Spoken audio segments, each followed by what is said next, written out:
Hello, everyone. Welcome back. I hope you're having a fantastic day. If this is your first session, my major goal today, I watched back a tape from last week. I needed to check something, and I realized that I say a lot, and I irritated myself.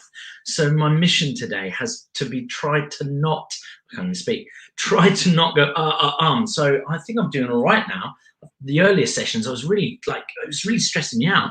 Anyway, today we have the wonderful Jody Furlong with us, who is a casting director, and majority of the stuff that he does is print work.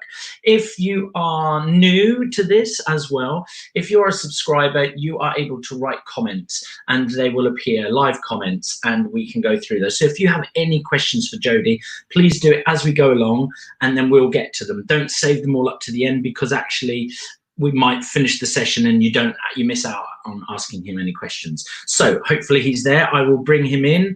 Yes, hello, Jody, how you doing? Yeah, I'm good, thank you very much. I'm just noticing both of our bed hair. Oh, I can't even. This is just out of control. I've been cutting it myself. The back is long enough to put into a ponytail. Yeah, so mine's has seen better days, but that's fine. No, we're not going anywhere. We're not doing anything important today with lots of people watching, are we? No, nothing like that. So tell me, so thanks for doing this, absolutely amazing. You're very welcome. Tell me a little bit about you, how you got into casting, and let's start there. Okay, so my name's Jody Furlong. I run the Eye Casting. The Eye has been going since 2006, is when I set up by myself to be a casting director. And off the back of that, we also have an agency and a studio and basically everything casting nowadays. But in 2006, I set up in my living room with a computer I'd borrowed from someone else to be my own casting director. Previously, I'd worked for other casting directors. And before that, I'd worked at a casting studio. I'd worked at a kids agency, and I'd also belonged to lots of agencies. So in the 90s, I was in lots of pop videos, print ads, extra work, TV adverts. So I've been in this industry for 7 years, I guess, on both sides of the camera. I think I've done everything now, everything there is to do in the casting industry. So yeah, so we've been doing it for a long time, and hopefully because of that, we have a range. I say we because I run my business with my twin brother. So if I say we a lot, it's just comes natural to me. But yeah, so I think I have quite a rounded perspective on casting, not just from obviously being casting, but attending castings, running castings, all the rest of it. And why did you get into this particular area of casting? So print casting is your main thing, is that right? Yeah, I mean, it wasn't intentional. I think even when I started doing castings, I probably did a few more TV commercials. But for some reason, that was just the way where the clients were. And that's just what I seem to be my niche at the moment. I think also nowadays, a lot of print ads do have maybe a video element, an online element, a viral element. So it's not just, we don't just cast only for stills, that you often are casting for stills, but off the back of it, you're going to have some kind of moving. So we do have to incorporate that into the casting process, finding people who've got those skills as well. But yeah, it's not that I don't want to do TV commercials. It's just I seem to do more print than TV, and I'm happy with that. So talk through. I imagine that some people, certainly when I was an actor, I did a few print castings as well, and I remember my first one was like, I don't know, I was so used to just being confident in front of a film camera, and it shouldn't have been any different being a stills camera, but I just felt like, oh, I'm not a model and this feels weird. How should I be? So like, what do you feel there is a difference from your side of it when you're casting, if you're to cast TV and then stills? Is there any difference? Well, firstly, I think a lot of stills commercials these days, we still put on video. For what I just talked about, because there's often an element of it that is moving, and also because a photographer sometimes, or the client, likes to see a bit of movement, feel a bit. They don't just want to see a still image. Even sometimes, just for a stills campaign, we will put it on film. But I would say the difference I think you get between a print casting and a commercial casting is you've got nothing to work with a print casting. of a TV commercial, you're going to have, even if it's just one line or one action, you're going to have that. You're going to be able to prepare. Often when I do a casting, the people will turn up at the casting, or even the agent beforehand go, do they need to prepare anything? No, you just need to come and smile, basically. So I think that is probably a difficulty for people who are used to having something to prepare, because it gives you almost something to lean on. So when you just have to come and be yourself, sometimes it's quite difficult just being yourself in a kind of authentic way. And that's the other thing about print. We do want people to really be able to be themselves and present themselves to camera without having nothing to hide behind, essentially. So I think that might be a place where people who are not used to doing print castings can fall down, because being yourself on camera can be quite difficult. Really hard. And the last print casting I did was for the BT phone book for the front of it. I mean, it was a long time ago now. Yeah. And I'd had loads. It was with Belinda Norcliffe, and I'd had loads of castings with her, and always done really well. And I was just like, oh, this is awkward. And it was like, and I think it's her partner who was running the session. Was like, you're being too modelly. Stop being so modelly. I was like, I don't know what I'm doing. It was, and I think it is. I was used to coming in for a modelly job, but don't be modelly. Yeah. That makes perfect sense to me. I know exactly what that means. But it was, and you're so right. I was wanting that script. I was wanting, or even like, I love improvisation. And I was always fairly good at that. So I did plenty of ad castings where there was no script, but they just described the scenario where we were. So I was still moving around and being character and improvising. But it was I felt it kind of. So if you had me come in and you see that and you think, oh, this guy could actually, he's got totally the right look for what we're doing, and you see that, what do you have techniques? Like we have techniques for how to bring actors round to our way of thinking to make them feel more comfortable. Do you have little techniques that you use just to kind of like, distract them from being a little bit awkward?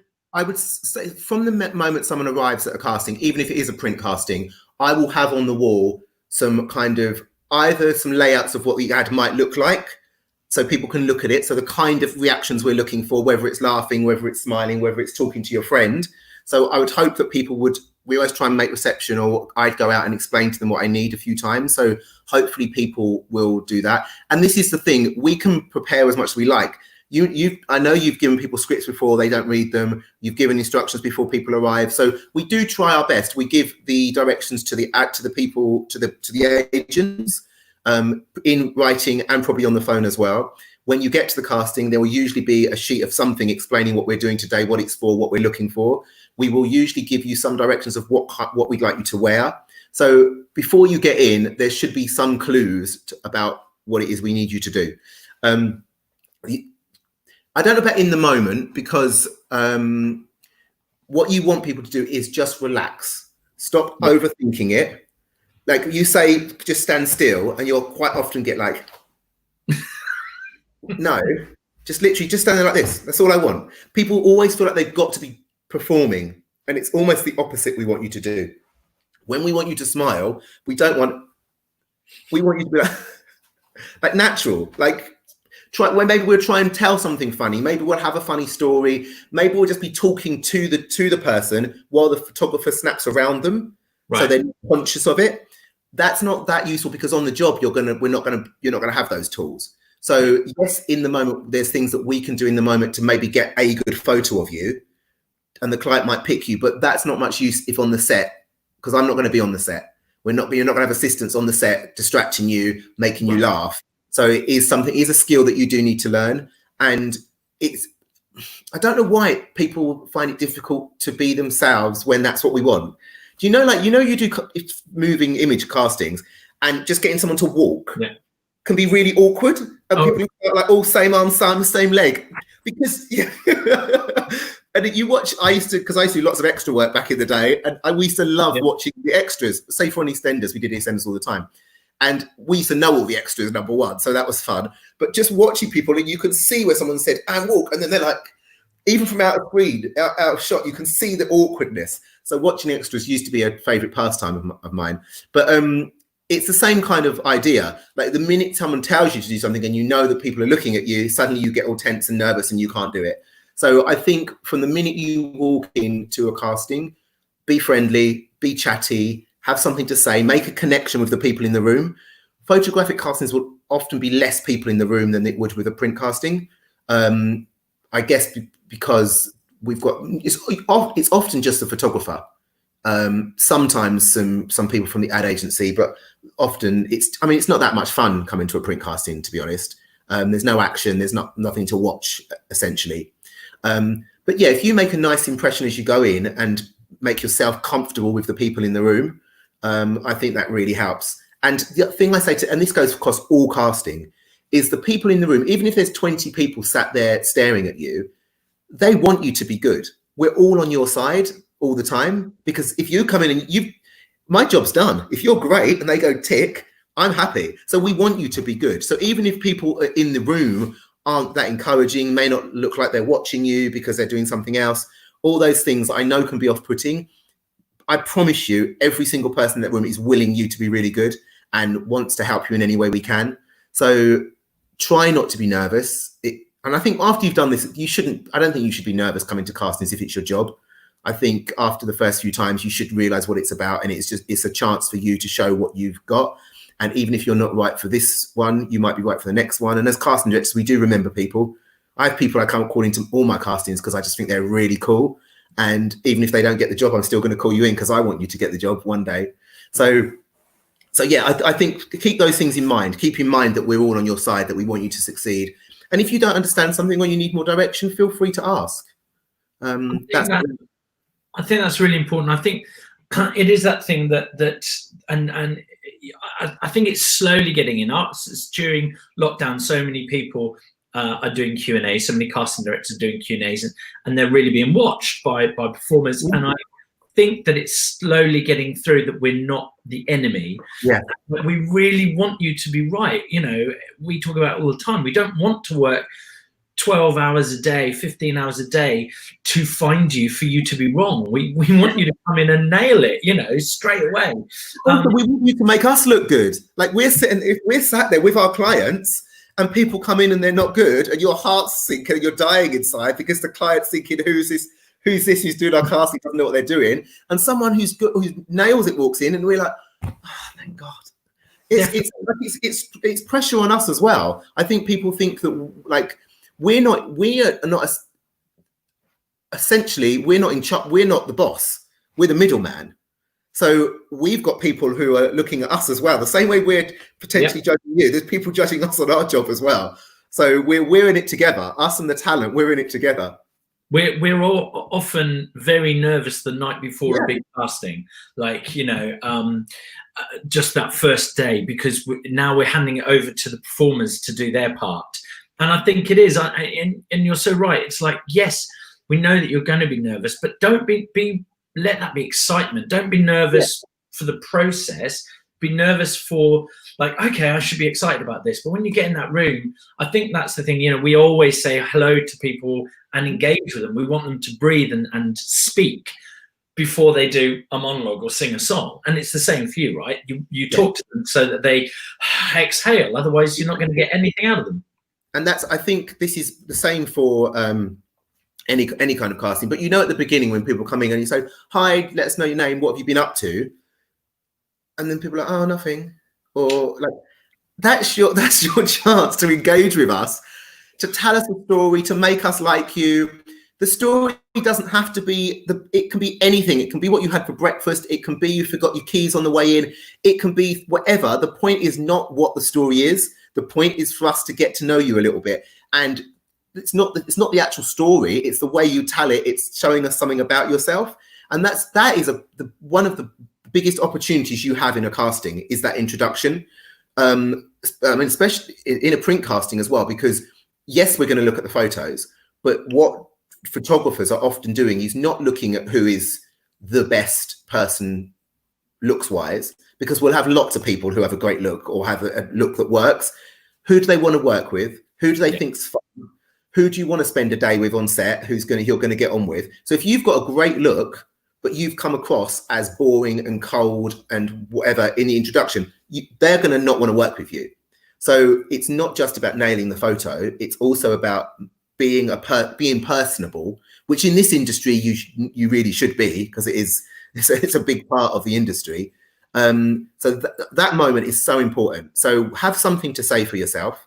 Doesn't have to be the funniest story ever. Doesn't have to be something that happened this morning. Make something up that happened last week or last year. We don't know. We don't care.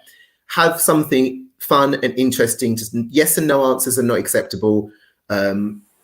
Just that is your one opportunity. And I can't tell you the amount of people who've been booked on a job because everyone thought they were funny, or they were great, or they had a lot of energy. They gave off good vibes as they walked in the door. It's so important. Just a little reminder, if you're watching and you want to ask Jody any questions, please type away, get those questions coming in now so we can ask those as we go. Maybe there aren't any questions, maybe we will cover everything. Like, who makes that decision? So you've got them in, obviously, let's say you pick a client, and the client obviously will say, well, these are the people that I want. Is it the photographer gets a massive say then in that as well, or is it all down to the client? Usually what happens, and it's the same as with the TV casting. What usually happens is, obviously as a casting director, we get to pick who comes to the casting. And then during the casting or directly after the casting, it would usually be the photographer stroke producer, who usually work hand in hand. Like the producer of a print ad is often the photography agent, or it's a production company that's been brought in by the photographer's agent. So it's people that they like to work with. So there'll usually be a photographer's select. So they'll pick their favorites. And the same with the director. What they say has a lot of weight, because they've got to work with these people. So they'll often send those selects to the client, to the ad agency, or onto the eventual client, who will then choose from those, from the initial choices. Sometimes the client will come back and say, no, we're not happy with these, and then we'll send the whole casting over. But obviously, like directors and photographers don't like doing that, because then they might end up working with someone that they didn't like at the casting. That's usually how it works. I mean, sometimes the client gets the whole casting. Sometimes we take people out. Sometimes clients listen to me. Sometimes not. but yeah, that's usually how it works. So photographers, directors, it's essentially the same thing. Brilliant. So with regards to, we were talking earlier about print casting. Tell us a bit about the movement side of it as well. So you're saying that often now, because I think you said that actors are as important as models for print casting now. You certainly have a movement section. Can you talk about that? So always with print adverts, I'd split print adverts into two. There's kind of fashion, which is going to be models, like models from Models One, from Premier, from Elite, fashion models. And then usually, and that would be like for your high-end jobs for fashion, often for cars, for alcohol, those kind of high-end kind of things. But you don't need a fashion model in a print ad for Heinz baked beans. So then we're getting into what we call lifestyle models or character models. And the lifestyle stroke character agencies, they will have people who do photographic, also do TV commercials. They kind of do everything. They're not pinned down to being a certain type of model. So what you get there is a crossover between actors, models, what we call real characters, and actors. We've got a question. I'll just finish this and we'll come to yes. So essentially, these people who come up for those kind of castings cover lots of bases. For print ads, you probably don't want people who usually look too modelly, because they have to be relatable to who you're selling to. So you're much more likely to find characters, a lady, a mum, a lot of print ads are kind of cool, young. It's mobile phones, it's Apple, it's all those kind of things. There's a lot of crossover at that intersection between what are models and what are characters. And then you can also go into acting agencies as well to find interesting looking people. But it's all for print ads. It's usually about someone who's got an interest, who's interesting, is good looking without being too good looking. Like your good looking mate, your kind of friend, that person who catches your eye. Unless we're looking for a specific character, which obviously then we can go down the character route. But yeah, so there is a lot of crossover, and absolutely for print ads, we would go to acting agents.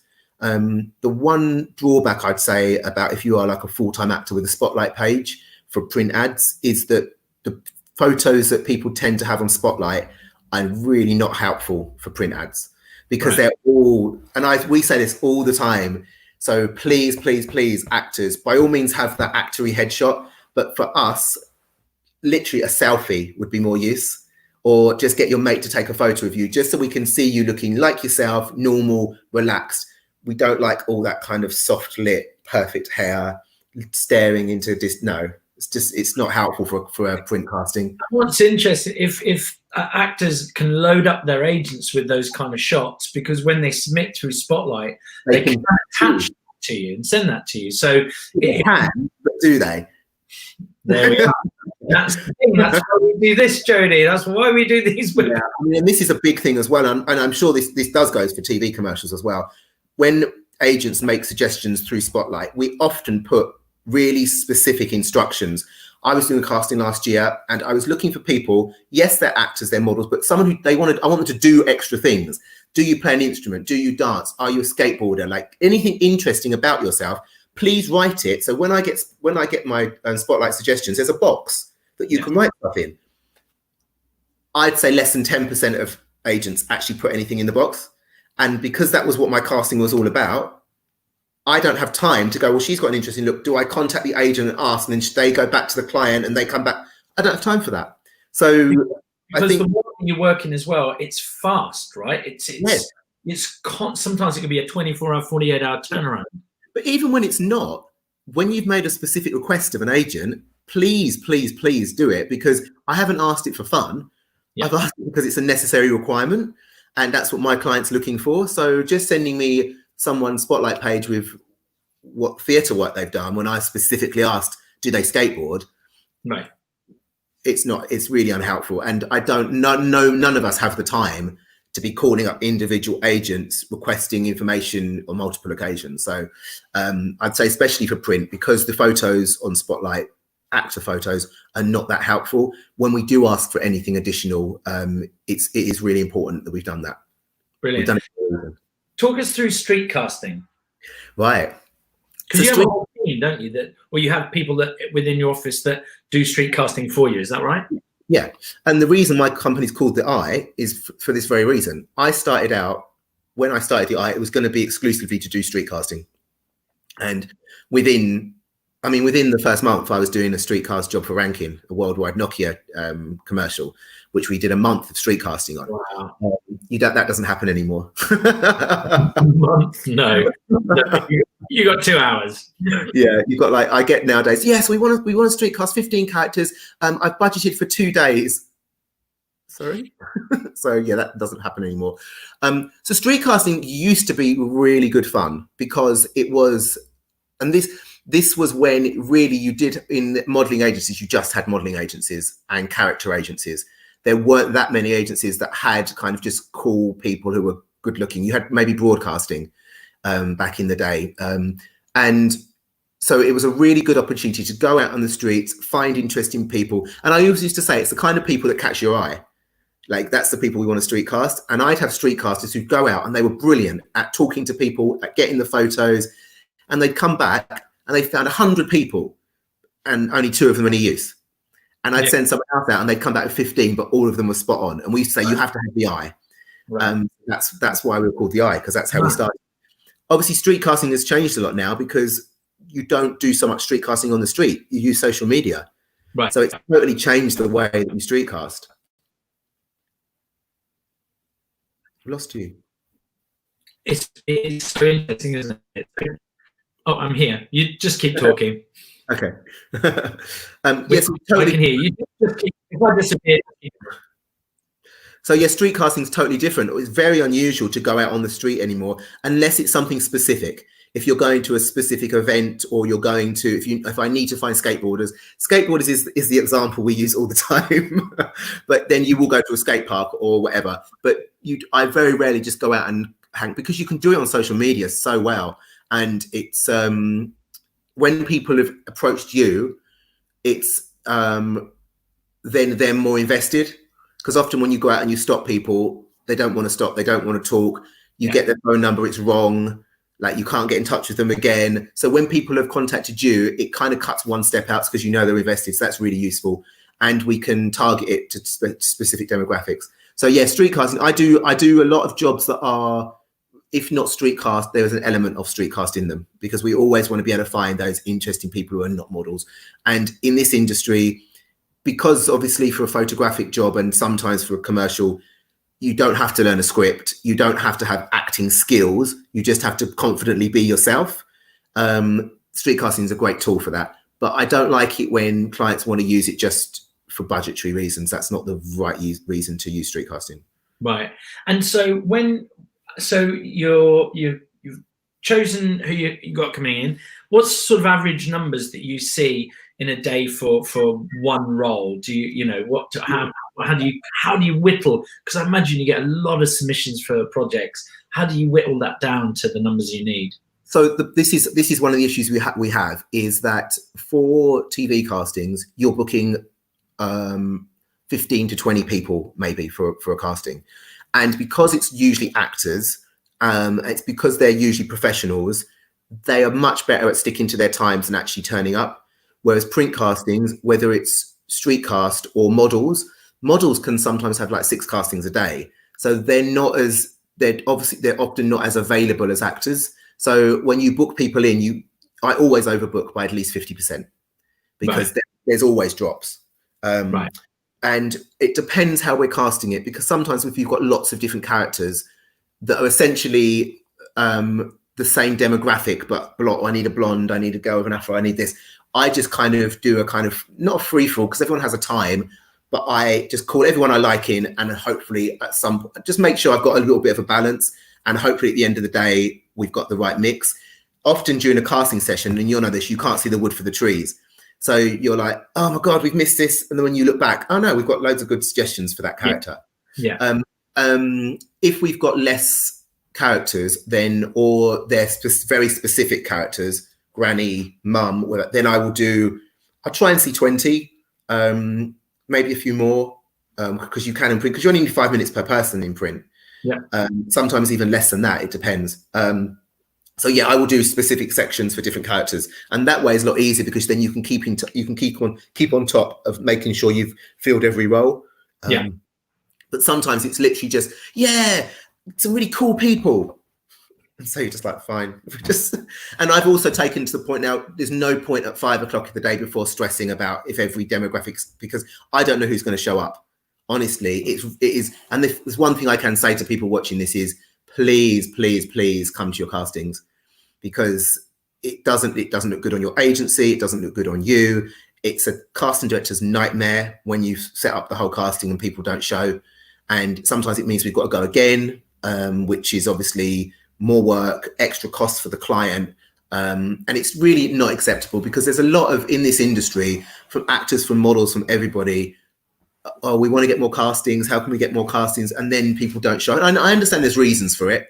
I'm sure people don't just decide not to come, but you need to keep your agents updated with your availability and stuff, because I think it's that. I think it's when people don't, like, we've sat there and been like, where are they? And the agent doesn't know. And I think that's where we're like, come on, guys. We actually had to stop, and we've said this on many conversations, we've had to stop doing auditions if we can on a Monday, because I will never do a casting on a Monday. The dropouts, and we can't replace them, and we're so sensitive to everyone out there that is desperate for work, desperate to be seen for things, and I think again what actors how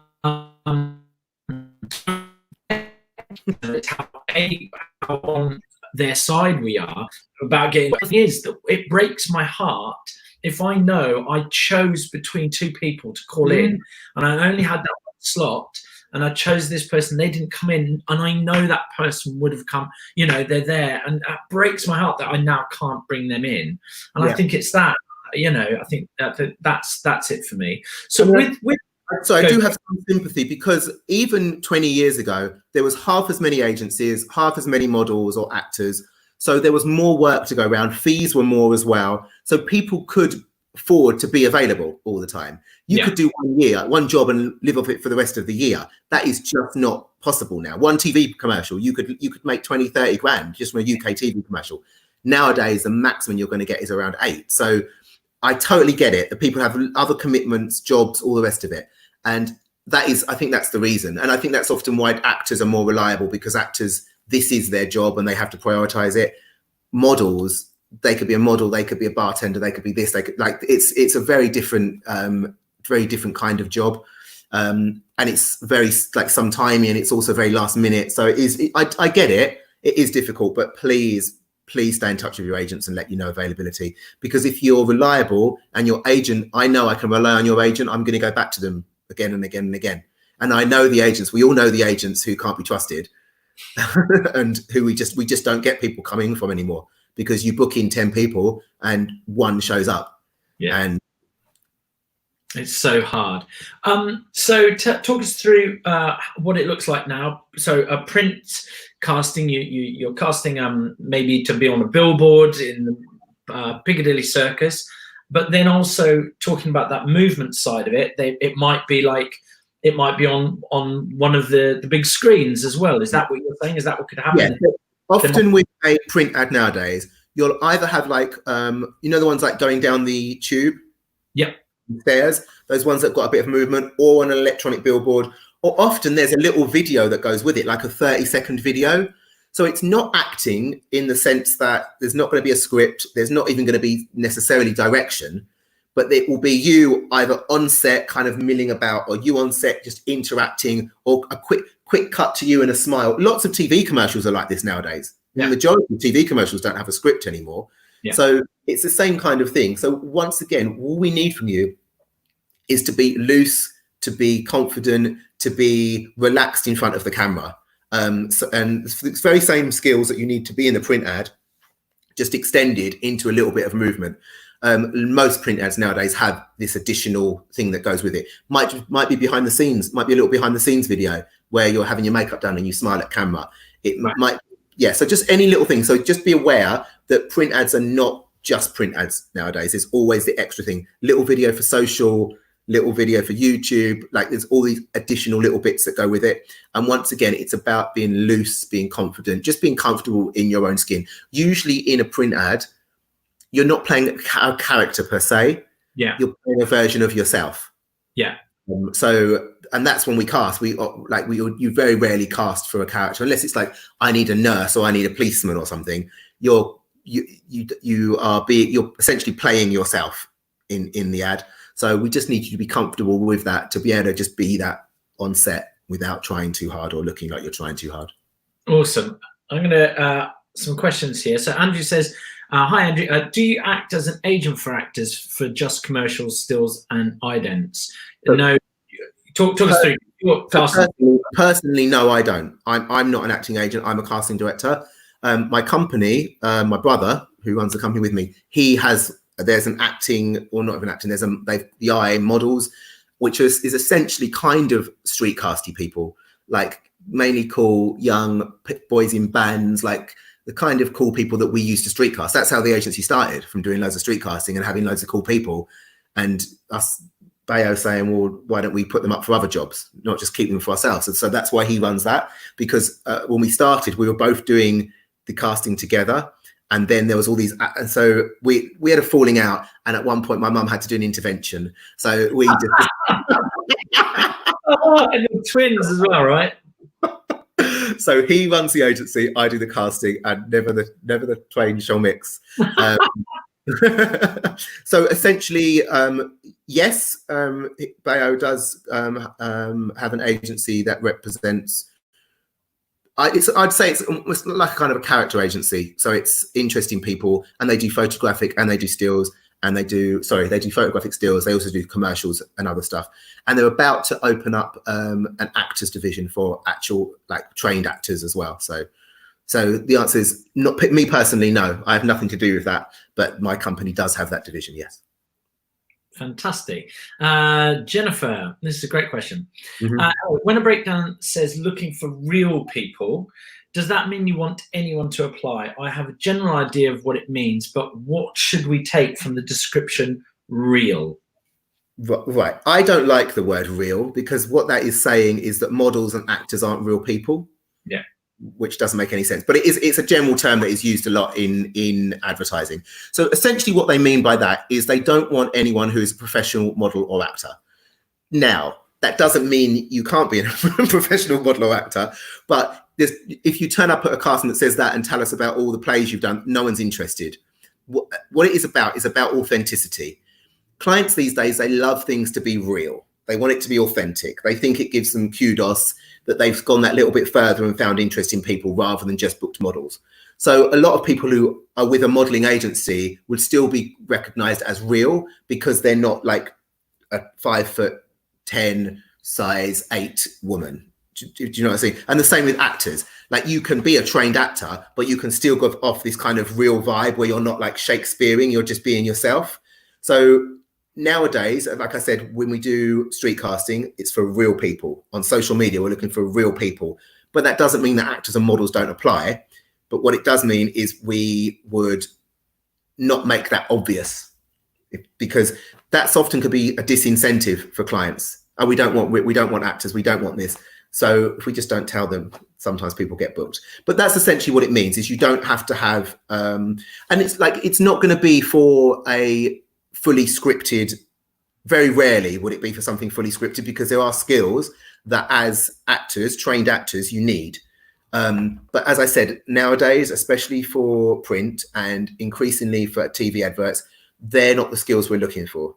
We're looking for people who are comfortable in themselves, who can be authentically something. So if we're looking for a young mum, if you're a young mum and you can come along and you've got those skills because you've been feeding a baby recently, that is much better than us finding someone to play a mum. If we want someone to be in a phone ad, and phone ads is what my company was built off of, that was what we did for years. They want cool young people who, we used to go to Camden and scout, but now you'd go to Shoreditch or something. Right. And you just find people, and then they can just come, probably turn up in their own clothes, don't need loads of styling, just have that attitude, have that about themselves.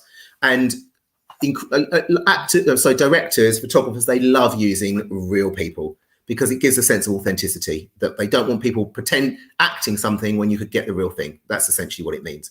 So if you do see real in a breakdown and it applies to you, then by absolutely apply it. But don't, if it doesn't apply to you, whatever they're looking for, don't apply and say, well, I can play that role, because that's not what they're looking for. I think we've been doing industry surgeries, and CV surgeries is one of them. And there's a section that says other skills. And we're constantly saying, you know, and people often just acting skills. And we're like, no, if you're a barista, do it. There was a great one the other day. I think it was cow milking or milking cow. But if you're looking for somebody to play a farmer or a vet and they have those skills, that's the point, isn't it? They truly know how to do it. So make sure your agent knows these things as well, because I remember Bayo telling me once, it was when you get a brief in, it's often something that you wouldn't necessarily know about somebody. So if you make sure that your agent knows these things, because I need a girl who can ride a horse. Skateboarding is one that comes up time and time again, but in playing instruments, all these things. It might be something once in a blue moon. Bayo once had a brief that wanted a black girl who could ride a horse. He found out he had 5 on our books. Like, so if you need to let people know these things, because being an actor or a model is not just about that. It's about all the other, and increasingly so. The amount of briefs we get nowadays that are, we want people who do something interesting. We want people who've got a story to tell. We want people who are outspoken about a certain subject. We want people who've campaigned on they always want something extra. This is what social media, this is why social media is so important, because they want to see who you are, what you do, who you hang out with, what music you like, all the extra stuff about you to make their ad.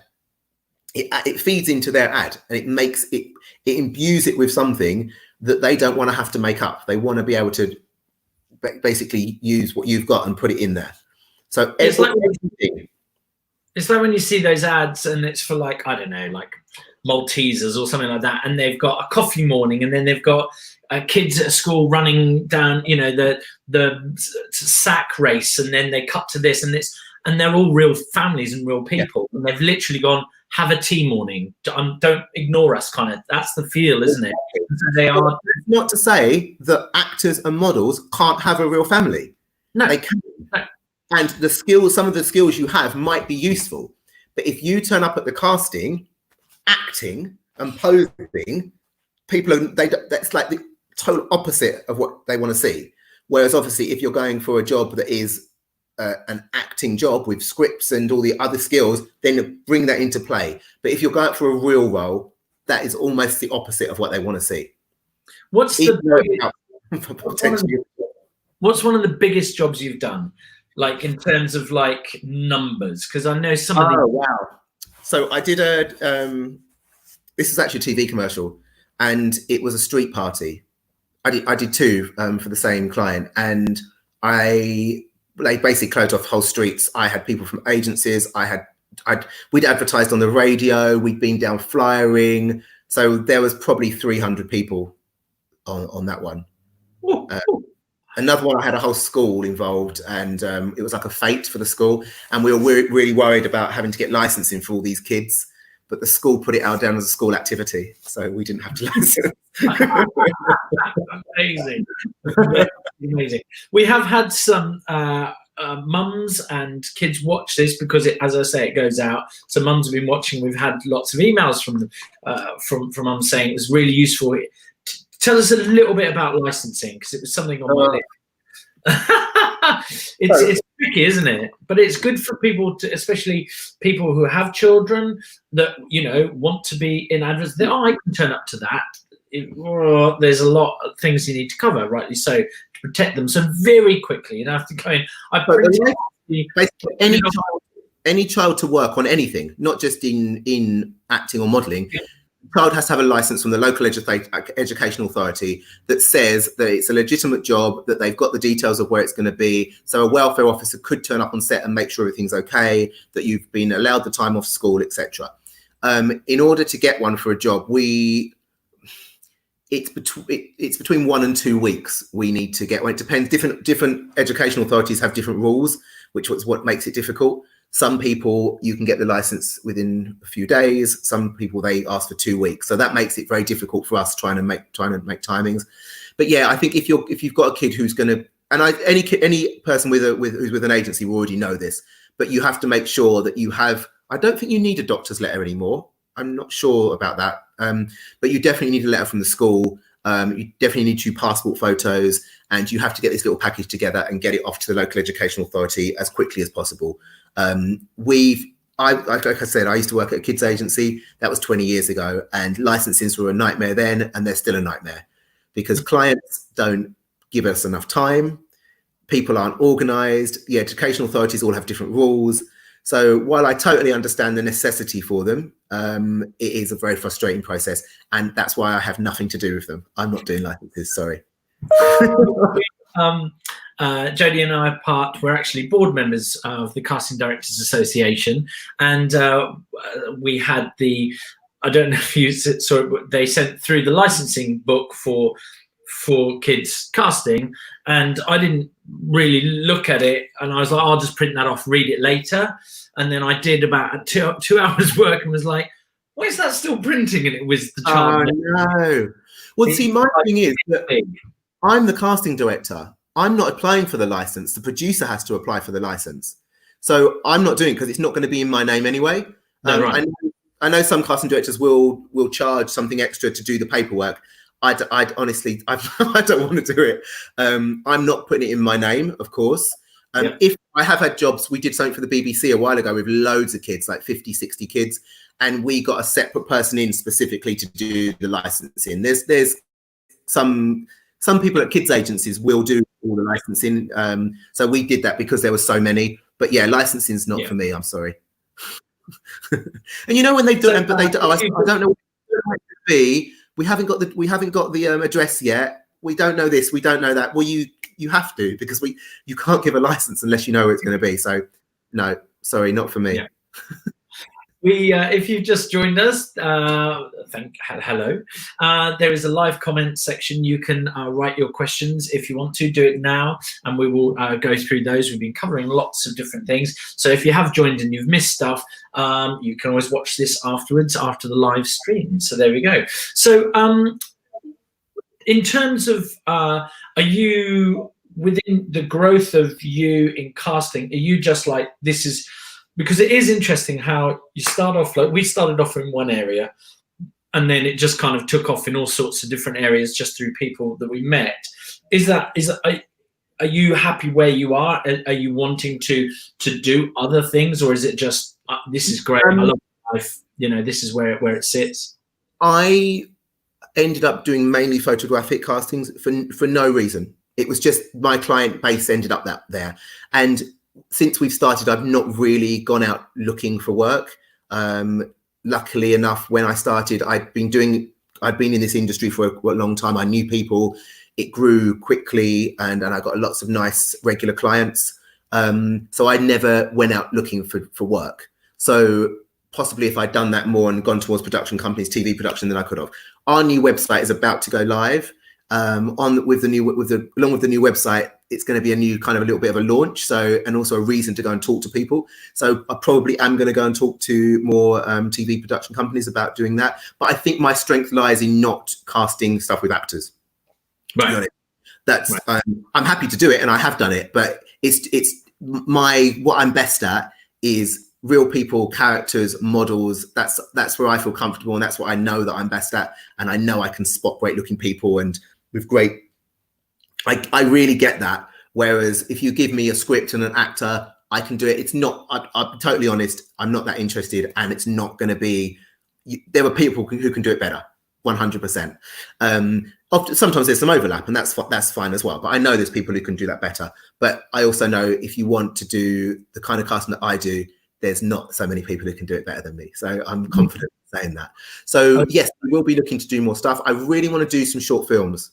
We're actually going to be making our own short film. We say this year, probably going to be next year now. So that's in the pipeline. But yeah, maybe moving into doing some things just a little bit different, a little bit challenging. Yeah. But it's always going to have that kind of aesthetic that we have, which is that kind of cool, modelly, streety kind of thing. That's just what we're best at doing. Yeah, and that's the thing, is stick with what you know, right? So a question we get asked a lot, and you probably do as well.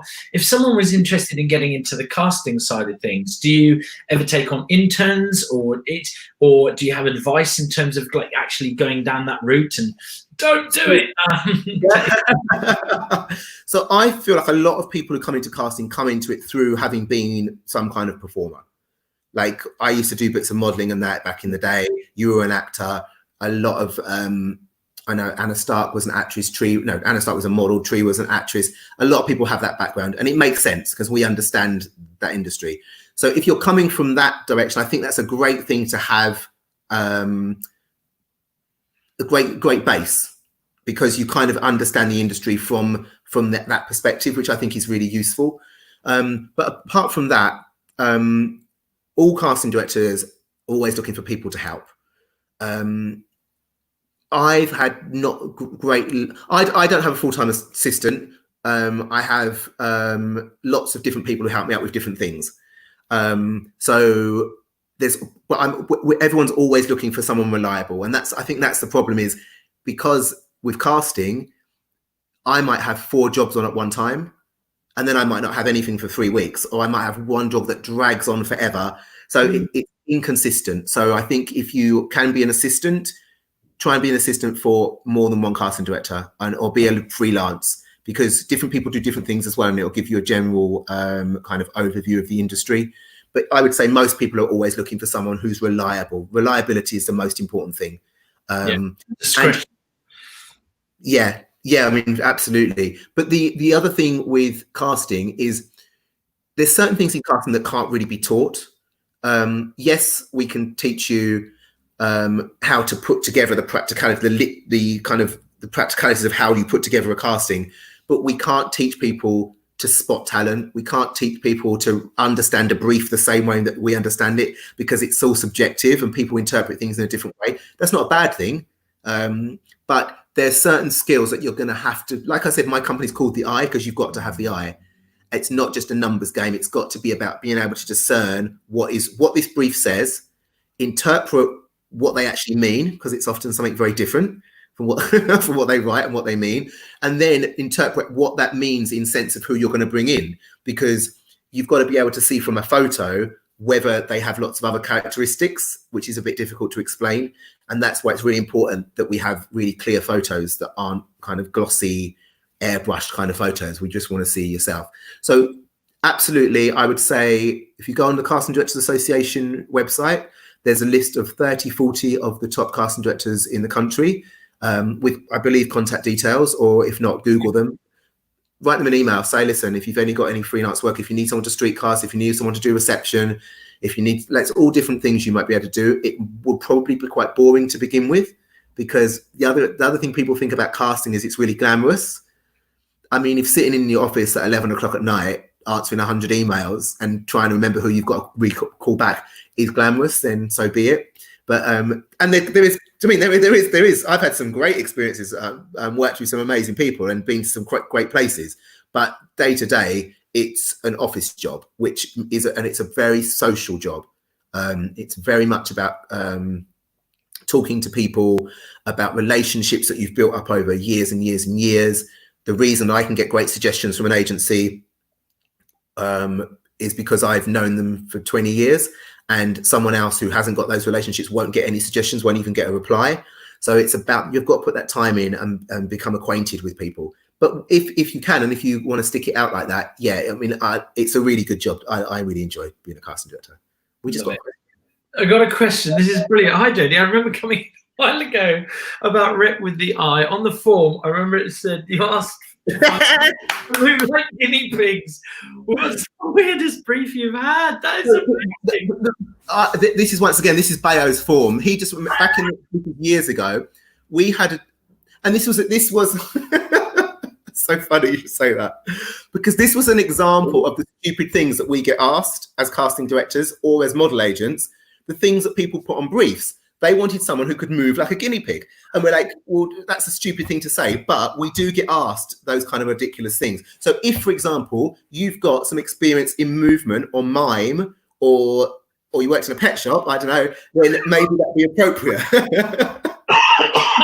Oh my God. Yeah, what you were saying about people putting everything that they can do. And also, don't feel like you've got to be an expert in something. We often do castings where they ask people who dance. We don't want a dancer. If we wanted a dancer, you wouldn't see this brief because it would be going only to dance agencies. Right. What it means is there's going to be a party scene and they want people who are happy just to do that.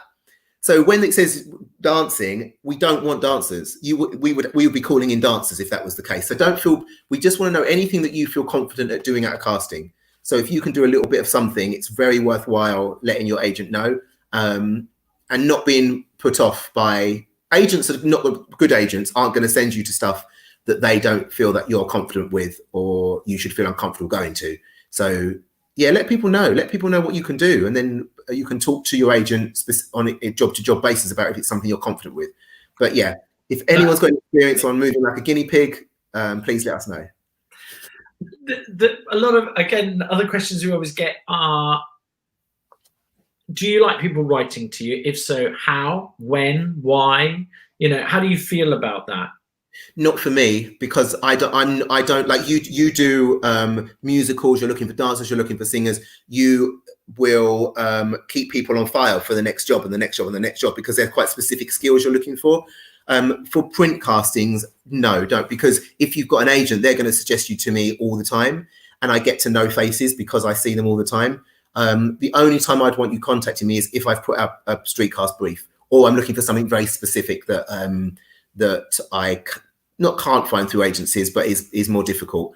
But yeah, there's no point just sending me photos. I don't do much acting, so it's not really worth sending me your spotlight page and stuff like that. Tell everyone your social media handles so that they can follow you, so that they can see those. Mine, it's at the Eye Casting. on Instagram and on Twitter, I believe, at the Eye Casting. Yeah. Yeah, so yes, we will always put the briefs out, definitely on those things, maybe on Facebook. I think the Facebook is the Eye Casting as well. So all three of those. And also we will sometimes, if I've got people working with me, I often try for street casting, if I'm looking for a specific demographic, to find someone who is of that demographic or who might know people and get them to work on my behalf and send those kind of briefs out.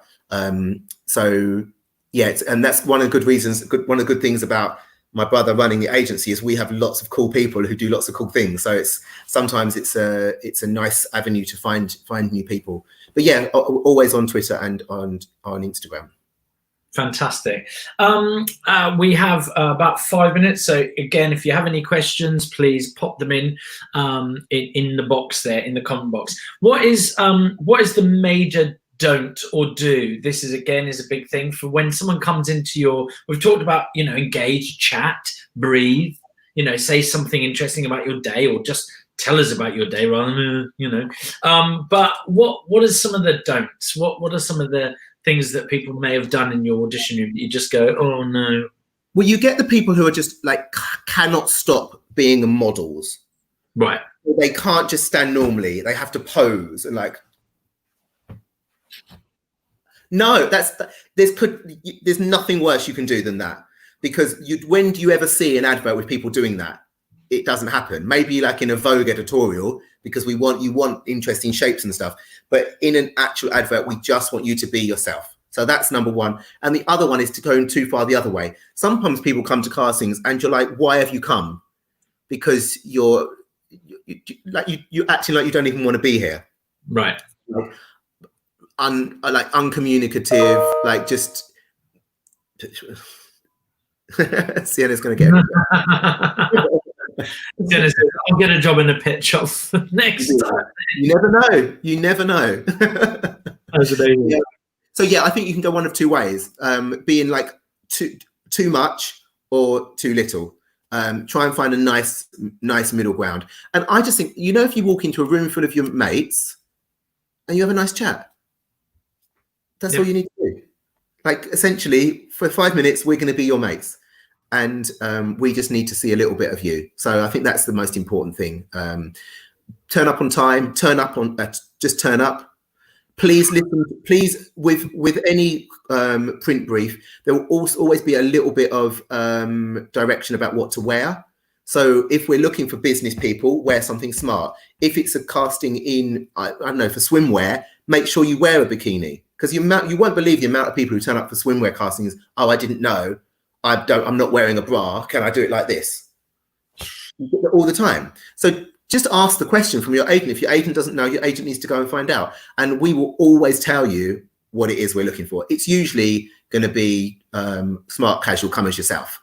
That's the normal one. But please come prepared for what it is. It's very, very limited what you're going to be asked to bring to a print casting. So if you are asked to bring something, please bring it, and then just come in, be yourself, because that's essentially what we're looking for. Fantastic. Jody, that is absolutely amazing. What a wonderful, I think we could have gone on for days. So I can talk for days. So thank you so much for your time. We really, really appreciate it. It's been wonderful, wonderful, wonderful. So tell us again, the Eye Casting is on Twitter and Instagram, so they can follow you there. Just at the Eye Casting. There we are, at the Eye Casting. And also at CDA or CDA ASSOC, I think it is, associate, something like that. If you put CDA in there, you'll find it. It's the Casting Directors Association. If you find that, if you Google it on both Twitter and on Instagram, it's very easy to find. So that's well worth signing up to for anybody, because that's a lot of the top casting directors in the country. Anytime we do put out briefs, the CDA always retweet on Twitter or on Instagram. So it's a good place to find out what a lot of casting directors are doing at the same time. Yeah. Brilliant. Oh, Jody, thank you so much. I'm going to take you out of this room, but don't go anywhere. I'll come and see you in a second. Thank you. Thank you. Thank you. Thank you so much. Bye.